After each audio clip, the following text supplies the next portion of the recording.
All right, brace yourself for another freezing night. Temperatures are in the 20s. It will feel even colder with the wind and stay below normal for tomorrow. Evan has the forecast.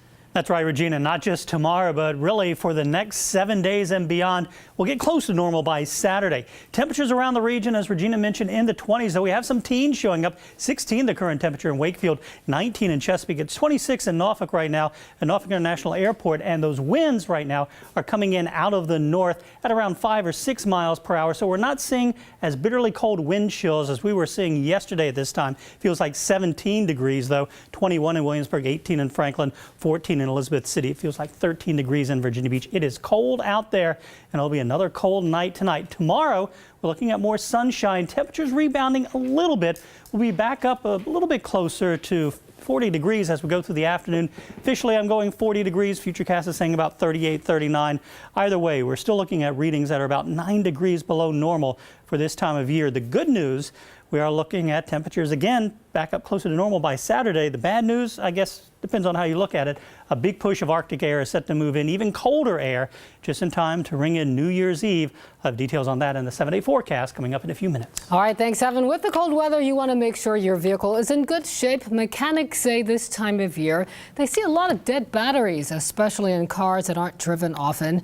It's also important to check the fluids in your car. Windshield washer fluid meant for the summer has more water and can freeze and crack the washer fluid bottle in your car.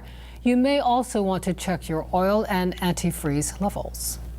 They all get thicker in the cold weather, so if you have them serviced up and they're at the proper viscosity before cold weather gets, it's less likely to cause an issue once the cold weather gets here.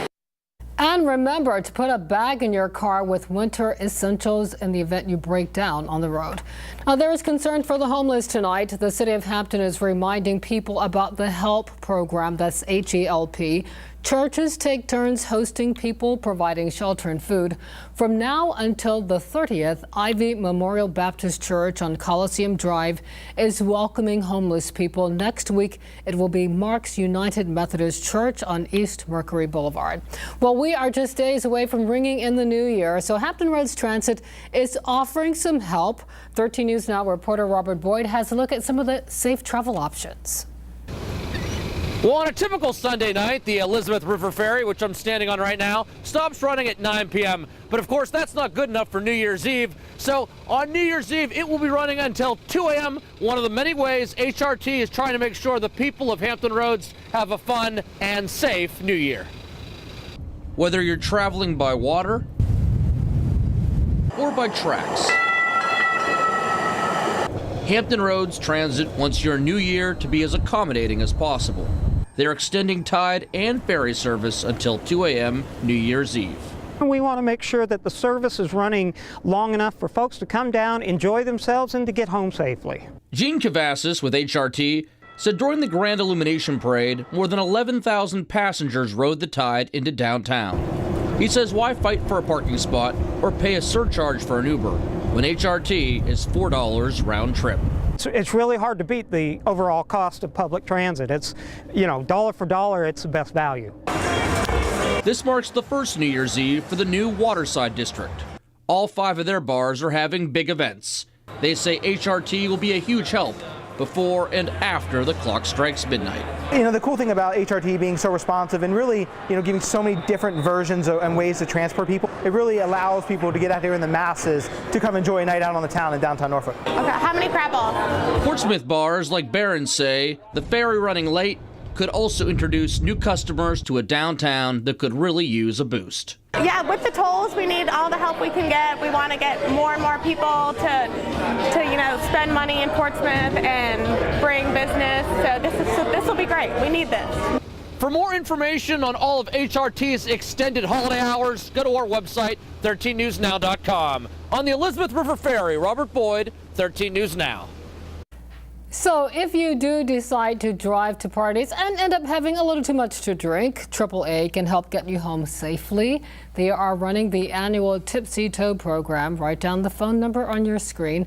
Put it in your phone. If you call that number and tell the operator you need a Tipsy Tow, a AAA truck will take you and your vehicle to home within the Hampton Roads area. It is free and available even if you're not a AAA member. You can use the service until 6 a.m. New Year's Day. And don't forget about one of the biggest celebrations on the South Side last night on the town, hosted by our very own Jeff Lawson.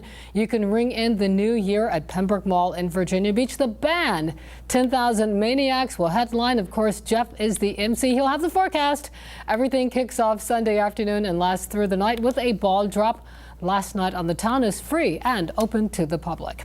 New at 11, a car smashes into a church. Chesapeake dispatchers tell us the person driving that car on Godwin Avenue was hurt when the car went off the road. The crash caused a lot of damage to the building. We are told no other vehicles were involved. At this point, it is not clear what led to the wreck. The driver was taken to the hospital for treatment. Well, it was a fun night tonight for dozens of teenage girls in Portsmouth. They got together for an inaugural event aimed to educate and inspire. Chinu Her was there where it was the 100 Young Queens Summit. Yeah, it was awesome, Regina. I wish you could have been there. It was just a very, very good energy in the room for this event. Now, all the girls were there for this inaugural event. It kicked off yesterday and it will go until Saturday. Organizers say they hope these young women learn from the panels and volunteers, people who have gone through what these girls will eventually face later in life.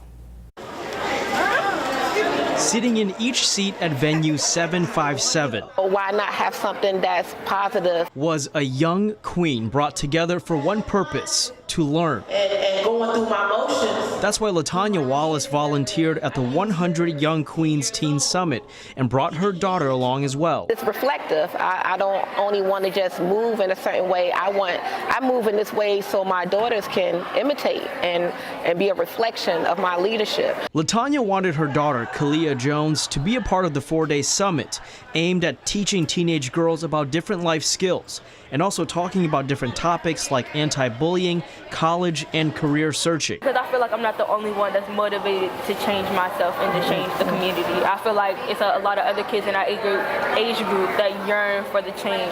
Kalia's passion to learn and her perspective, it's exactly what Kimberly Wimbish imagined when she and other volunteers got this event started. We just want them to be able to pay it forward in their future. We also want them to take the information they've learned here and be able to use it in the community effectively. The young girls heard from different panels of professionals and leaders, hoping to be inspired about their own futures. This is giving them an avenue to talk to other young women who have experienced some of the things they've experienced before in life. When you engage with your peers, we all can grow and glow together.